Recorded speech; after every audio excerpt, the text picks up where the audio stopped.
adik-adik. Bagaimana kabar kalian selama 1 minggu ini? Semoga kalian dalam keadaan baik, sehat, dan selalu luar biasa. Kakak gimana kabarnya? Baik. Kalau kak, ini? Ya baik juga. Nah, karena kita dalam keadaan baik, kita harus selalu memuji, menyembah Tuhan. Nah, sebelum kita memulai ibadah hari ini, kita siapkan hati kita lipat tangan, tutup mata, tundukkan kepala, dan kakak akan pimpin kita dalam doa. Adik-adik, mari kita berdoa.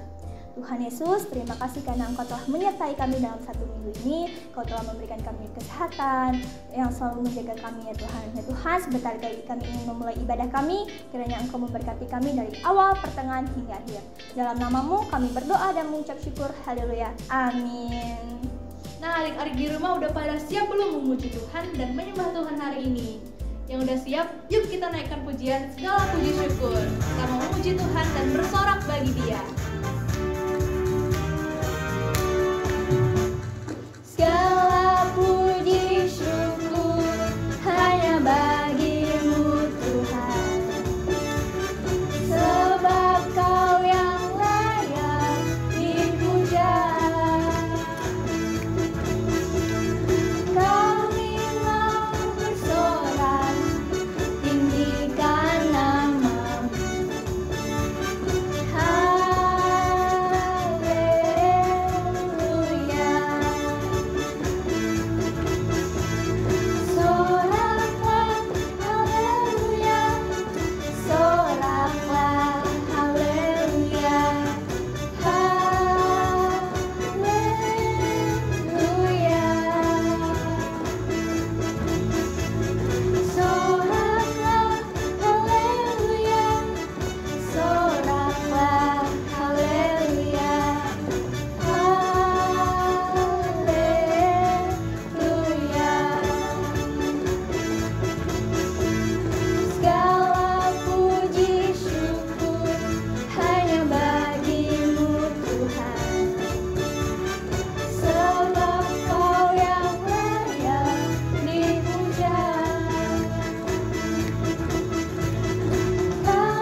Sebagai anak Tuhan Yesus, kita harus selalu mengikuti Tuhan Yesus baik dalam suka maupun duka.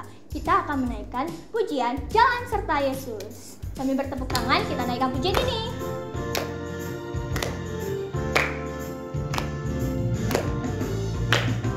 Jalan serta Yesus, jalan sertanya setiap hari. Jalan serta Yesus, serta Yesus selamanya. Jalan dalam suka, jalan dalam duka, jalan sertanya setiap hari.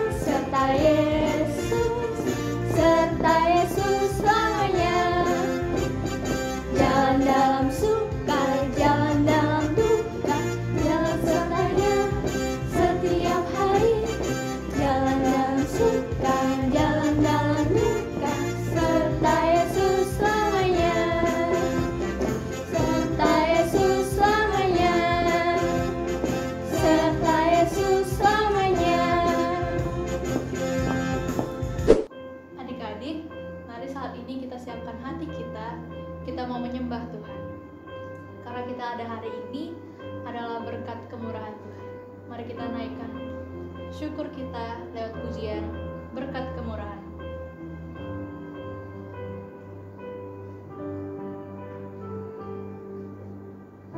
Hiasi kehidupanku dengan kemurahan-Mu.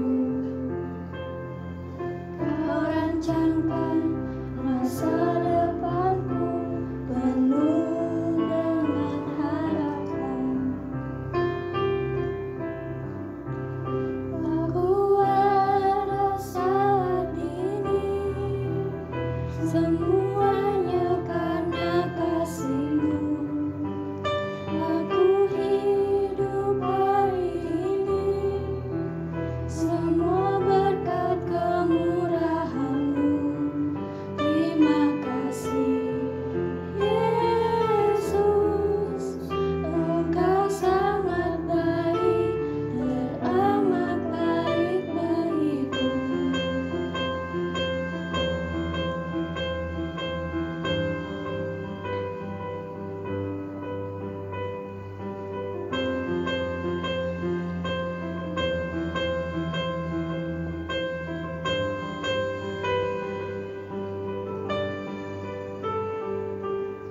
Hiasi kehidupanku dengan kemurahan-Mu.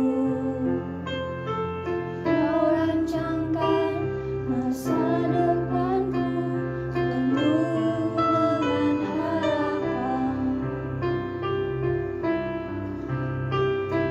Pada saat ini, semuanya karena kasih-Mu. Aku hidup hari ini, semua berkat kemurahan-Mu. Terima kasih, Yesus, Engkau sangat baik, teramat baik. Aku ada saat ini, semuanya karena kasih-Mu. Aku hidup hari ini, semua berkat kemurahan-Mu. Terima kasih, Yesus, Engkau sangat baik. Terima kasih, Yesus, Engkau sangat baik. Terima kasih, Yesus, Engkau sangat baik, teramat baik bagiku.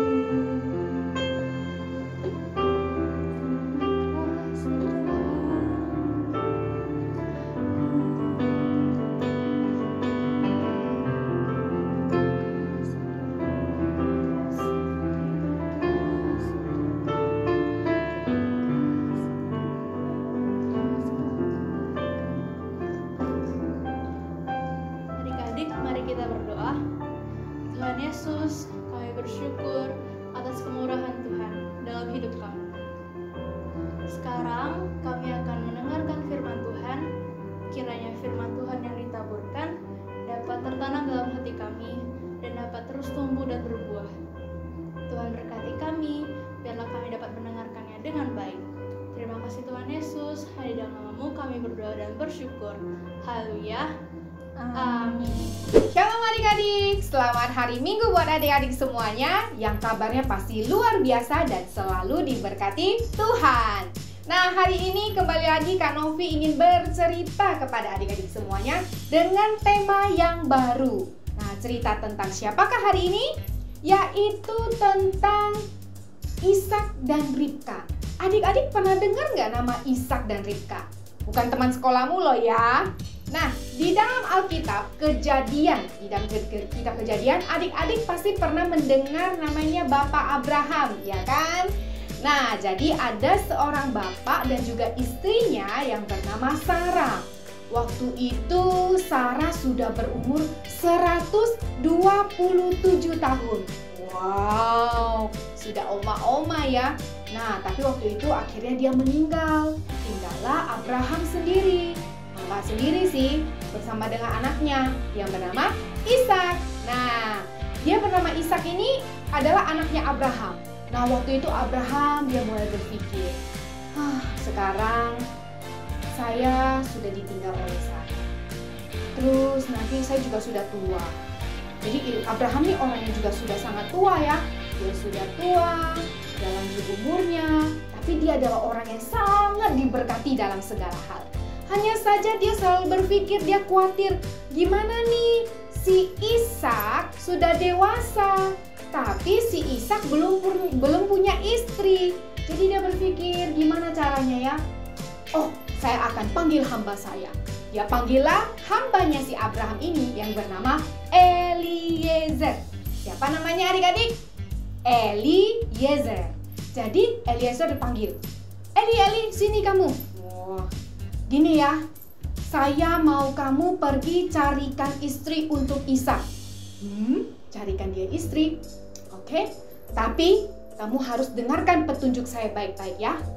Kamu tidak boleh cari perempuan Kanaan. Dicatat nih sama si Eliezer, oke?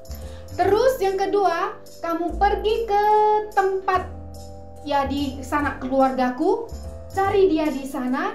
Pokoknya jangan perempuan Kanaan. Lalu si Eliezer catat sambil berpikir, cari di sana.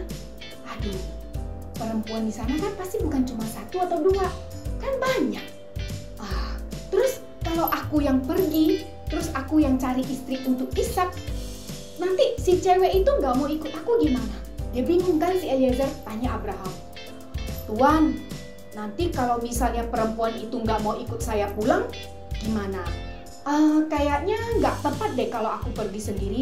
Gimana kalau misalnya aku ajak Ishak aja ke sana? Jadi Ishak bisa pilih sendiri gitu. Bener ya adik-adik ya, harusnya Ishak ikut ya. Tapi si Bapak Abraham bilang, no, kamu harus pergi. Tidak boleh bawa Ishak. Ingat ya, tidak boleh bawa Ishak. Kamu pergi di sana, ingatlah bahwa Tuhan memberikan malaikatnya untuk berjalan di depanmu. Artinya apa adik-adik? Artinya Eliezer itu dia disertai oleh malaikat Tuhan, sehingga dia tidak akan salah memilih perempuan yang akan dijadikan istri untuk Ishak. Wow, bisa nggak ya ketemu adik-adik? Akhirnya oke, Eliezer taat, lalu dia mulai berangkat. Dia membawa 10 ekor unta dan juga barang-barang berharga yang nantinya akan diberikan juga kepada keluarga perempuan yang akan dipilih nanti. Akhirnya dia pergi deh, dia pergilah ke sebuah kota yang bernama kota Nahor. Coba ikuti kakak, adik-adik semuanya, kota Nahor. Nah, sudahlah dia sampai di sana.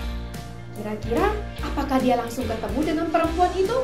Dia mulai melihat, yang mana harus dipilih ya? Bingung juga nih, kalau misalnya adik-adik yang disuruh sama Bapak Abraham untuk carikan, bingung kali ya? Mau yang mana ya? Kakakku aja deh, atau adekku, atau saudaraku, tanteku. Nah, si Eliezer ini mulai bingung. Lalu dia menunggulah di sebuah tempat dekat sumur, di mana setiap petang hari itu akan datang perempuan-perempuan di sana untuk mengambil air. Jadi mereka mulai berdatangan ke sumur itu, mereka ingin mengambil air di sana. Lalu si Eliezer yang sedang duduk dia mulai berpikir, oh aku tahu, aku berdoa dulu saja. Lalu Eliezer berdoa, dia berdoa, Tuhan nanti ya kalau aku lihat satu perempuan, aku akan minta minum sama dia. Terus kalau dia kasih aku minum, berarti itu Tuhan perempuan yang Tuhan pilih untuk Ishak. Terus bukan hanya kasih aku minum, kasih unta-untaku juga minum, sehingga unta-untaku juga minum sampai puas. Nah, kalau kalau perempuan itu yang berikan, aku percaya itu pasti yang Tuhan sediakan untuk menjadi istri buat Ishak. Amin. Kira-kira doanya dikabulkan nggak adik-adik? Akhirnya dia mulai menunggu. Oh, banyak nih perempuan-perempuan sudah datang. Mereka datang untuk mengambil air di sumur itu. Kemudian ada satu perempuan yang bernama Ribka. dia membawa buyungnya itu, dia bawa ke sana, lalu dia mulai mengambil air. Nah, dia tuh sangat cantik. Adik-adik, dia sangat cantik. Seperti adik-adik perempuan nih yang sedang nonton. Kalau misalnya lihat cermin, pasti ada perempuan cantik kan? Nah, itu dia, ada perempuan cantik yang datang. Lalu Eliezer mulai memberanikan dirinya. Dia mendekati. Nona, boleh nggak kasih aku minum? Lalu si perempuan itu bilang, oh boleh, sini minum saja katanya. Wah, dia langsung kayak senang. Akhirnya dia kasih aku minum. Terus dia diam aja tuh, dia nggak minta-minta untuk untanya. Tapi si Ribka berinisiatif untuk juga memberikan minuman untuk si unta-untanya. Dia bilang, kamu minum saja. Nanti saya kembali lagi nimba airnya di sumur supaya saya bisa berikan ke unta-untamu. Nanti semua unta-untamu akan minum sampai puas katanya. Oh, baik hati sekali Ribka. Kemudian si Eliezer mulai senang. Si Ribka mulai mengambil buyungnya itu kembali, ambil airnya, lalu dia berikan kepada unta-untanya sehingga unta-untanya minum sampai puas. Lalu si Eliezer bersujud di hadapan Tuhan.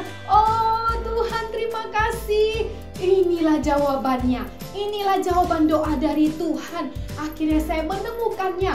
Lalu dia kenalanlah dengan si Ribka. Kamu siapa? Kamu anaknya siapa? Katanya, aku anak Betuel. Ya kan, ayahku Betuel, anak dari Milka yang melahirkannya bagi Nahor katanya. Jadi kaget, oh ini dia saudaranya Bapak Abraham. Kalau gitu boleh nggak saya ketemu dengan keluargamu? Akhirnya si Eliezer bertemu dengan keluarga Ribka. Dan di sanalah ketemu dengan salah satu saudaranya si Ribka yang bernama Laban. Akhirnya mereka ngobrol-ngobrol. Si Eliezer menceritakan perintah Abraham kepada Eliezer untuk mencari perempuan yang akan dinikahi oleh Ishak. Lalu dia ceritakan semuanya dan kemudian malam itu mereka bermalam di sana. Keesokan harinya, waktunya untuk pulang. Si Eliezer akan pulang kembali ke tempat Abraham. Lalu dia minta izin nih dengan keluarganya si Ribka ini. Oke, saya harus pulang ya. Terus kata mamanya, gini aja deh, kamu pulang aja dulu, biarlah si Ribka 10 hari sama kami dulu. Nanti baru kamu jemput lagi ya. Aduh, tidak bisa. Saya kalau sudah diperintahkan itu harus langsung membawanya. Gimana nih? Akhirnya mereka tanya Ribka, Ribka, kamu mau nggak ikut hambanya ini langsung pulang ke tempatnya, pergi ke tempatnya Abraham? Aku mau. Wah, senang sekali. Akhirnya si Ribka juga mulai bersiap-siap. Dia pergilah bersama dengan Eliezer ke tempat Bapak Abraham. Sampai di tempat Abraham, dia bertemu dengan Ishak dan akhirnya dia menikahi Ishak. Akhirnya Abraham bersukacita, dia tidak khawatir lagi karena dia sudah menemukan istri buat Ishak. Siapa namanya? Ribka. Jadi ya adik-adik, sebenarnya bukan hal yang mudah untuk Eliezer sembarang membawa perempuan untuk pulang bertemu dengan Ishak. Tapi dia ingat baik-baik apa petunjuk yang sudah diberikan oleh Abraham. Ingat kan petunjuk apa yang diberikan? Bahwa dia harus pergi ke tempat sanak saudaranya di kota Nahor itu. Dan kemudian dia tidak boleh mencari perempuan Kanaan. Makanya ketemu deh si Ribka. Jadi Eliezer itu taat dengan petunjuk yang sudah diberikan. Sehingga dia tidak salah memilih. Tapi bukan hanya itu. Kakak yakin kok pasti banyak saudara-saudara lainnya. Dan juga mungkin banyak pilihan lainnya yang kita tidak tahu. Tapi si Eliezer itu mendapat hikmat, ya. Dia meminta hikmat dari Tuhan dengan berdoa. Dia berdoa meminta hikmat kepada Tuhan, dia minta pertolongan Tuhan, dan itulah yang terjadi. Jadi Tuhan menjawab doanya. Nah, adik-adik, hari ini kita mau belajar seperti apa yang sudah dilakukan oleh Eliezer mengikuti perintah Abraham sehingga memberikan sukacita buat keluarga Abraham dan juga Ishak dan Ribka sendiri. Jadi, kita juga mau belajar adik-adik mengikuti petunjuk dengan benar. Kalau misalnya nih, adik-adik pernah nggak ikut papa mama bikin kue atau kakak bikin kue? Pokoknya pernah nggak bikin kue? Nah, kalau yang pernah nih, misalnya dibilang nih ya, kan ada resepnya kan? Ada resep, harus siapkan tepung, harus siapkan telur, harus siapkan bla bla bla bla bla bla bla bla bla macam-macam. Dan ada takarannya juga kan, tepungnya berapa gram, telurnya berapa biji, dan lain sebagainya. Nah, waktu kita bikin ini, misalnya dibilangnya telurnya dibutuhkan 10 biji telur ya. Terus kita udah ambil. Karena kita pecinta telur goreng, banyak banget 10 telur dipakai untuk kue. Mama, karena aku nanti pengen makan telur goreng, boleh nggak kita pakai 8 aja telurnya, 2-nya buat aku goreng nanti. Mana bisa gitu adik-adik, nanti kuenya jadi berubah rasa atau berubah bentuk. Tidak bisa, jadi harus ikut sesuai dengan petunjuknya. Atau mungkin adik-adik pernah membuat slime. Ya, mungkin ada yang pernah buat slime. Itu kan juga ada kan diajarkan bagaimana campur activatornya, campur airnya, glue-nya, dan lain sebagainya. Itu campur juga harus sesuai takarannya. Terlalu banyak, mungkin dia mencair atau lembek. Terlalu sedikit, mungkin dia mengeras dan lain sebagainya. Kalau nggak sesuai dengan petunjuknya, pasti hasilnya kurang bagus. Jadi, apapun yang kita buat, kalau ada petunjuknya, itu hasilnya akan lebih baik, ya nggak? Nah, hidup kita juga adik-adik. Ayo, kita belajar dari kisah Ribka dan Ishak ini untuk selalu mengikuti petunjuk dengan benar. Petunjuk dari mana? Tentunya hidup kita ikuti petunjuk firman Tuhan. Apa yang kita baca, apa yang kita lihat, apa yang kita dengar, semua yang sesuai dengan firman Tuhan, itu yang akan menuntun setiap langkah kita. Nah, sekarang coba adik-adik, kakak akan mengajak kita untuk buka Alkitab kita di dalam Amsal pasal 2 ayat 1 sampai 6. Baca baik-baik ya. Faedah daripada menuntut hikmat. Hai anakku, jikalau engkau menerima perkataanku dan menyimpan perintahku di dalam hatimu, sehingga telingamu memperhatikan hikmat dan engkau mencenderungkan hatimu kepada kepandaian, ya, jikalau engkau berseru kepada pengertian dan menunjukkan suaramu kepada kepandaian, jikalau engkau mencarinya seperti mencari perak dan mengejarnya seperti mengejar harta terpendam, maka engkau akan memperoleh pengertian tentang takut akan Tuhan dan mendapat pengenalan akan Allah. Karena Tuhanlah yang memberikan hikmat, dari mulutnya datang pengetahuan dan kepandaian. Nah, adik-adik mau kan dipenuhi dengan hikmat ketika kita sekolah, kita bermain, kita dalam keluarga, kita dalam ibadah, dalam segala hal. Mau kan jadi orang yang juga diberkati, seperti Abraham dikatakan selalu diberkati dalam segala aspek kehidupan. Kalau adik-adik juga mau, ingat, pengenalan kita akan Tuhan Yesus itu yang akan memberikan kita hikmat, yang menuntun langkah kita. Dan kalau kita mengikuti petunjuk Tuhan, kita juga akan mendapatkan berkat, hal yang penuh sukacita, hal yang penuh dengan kebahagiaan. Sama yang seperti yang kita dengar, karena mereka, si Eliezer, taat kepada petunjuk dan mengikuti petunjuk Abraham yang seseorang yang takut akan Tuhan, makanya mereka semuanya selalu diberkati. Hingga akhir ceritanya, Ishak dan Ribka boleh menikmati kebahagiaan di dalam Tuhan. Adik-adik mau bahagia?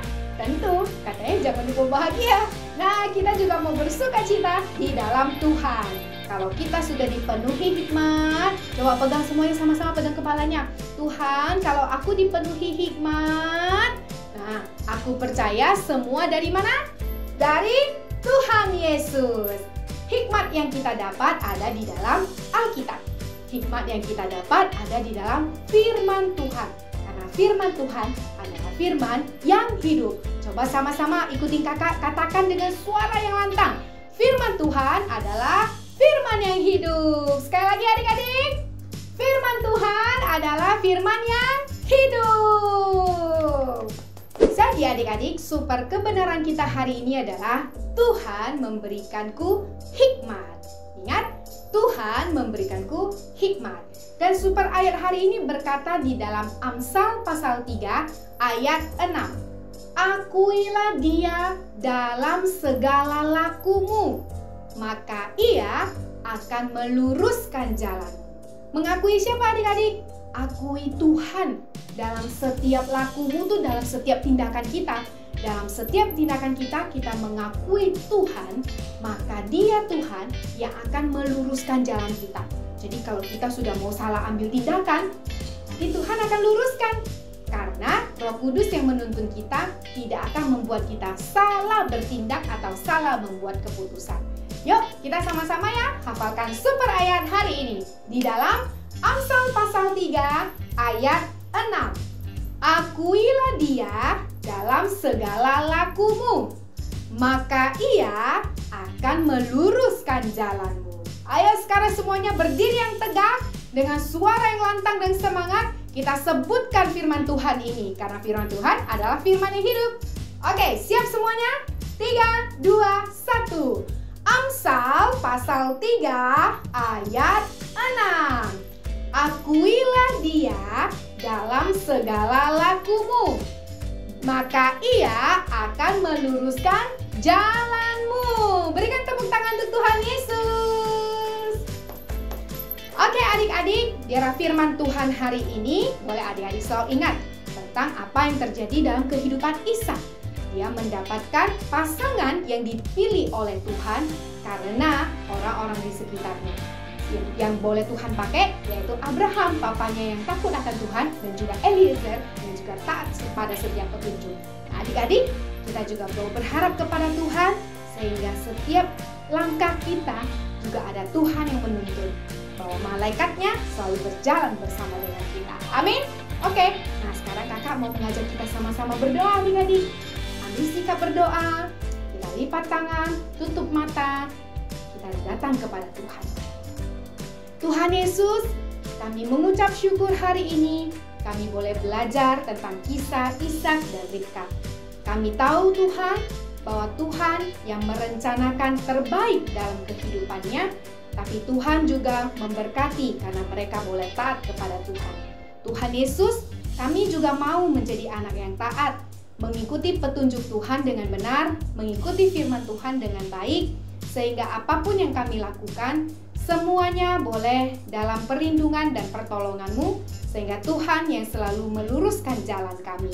Terima kasih Tuhan Yesus, kami percaya hikmat Tuhan Yesus yang tinggal bersama dengan kami, hikmat Tuhan Yesus yang selalu ada bersama dengan kami, dan apapun yang kami lakukan, biarlah hidup kami terus mempermuliakan nama Tuhan. Terima kasih Tuhan Yesus, terima kasih Bapa. Tuhan yang memberkati setiap adik-adik di rumah, berkati setiap keluarga mereka, papa, mama, dan juga setiap studi cita-cita masa depan mereka. Yang terbaik Tuhan sediakan buat mereka. Terima kasih Tuhan, kalau ibadah kami boleh selesai, Engkau yang memberkati kami dimanapun kami berada, dan kami boleh menjadi berkat dimanapun kami ada. Hanya di dalam nama Tuhan Yesus Kristus, kami bersuka cita. Haleluya. Amin. Sekali lagi kita berikan tepuk tangan untuk Tuhan Yesus. Yes, oke adik-adik, ibadah kita sudah selesai. Thank you buat kamu yang sudah stay dari tadi ya, dari awal ikut ujian penyembahan dan juga dengarkan firman Tuhan baik-baik. Kalau misalnya lupa, boleh putar kembali. Kalau misalnya kita baca firman Tuhan, ingat kembali apa yang sudah Tuhan sampaikan buat kita. Biar itu menjadi pegangan hidup kita yang membuat kita hikmat.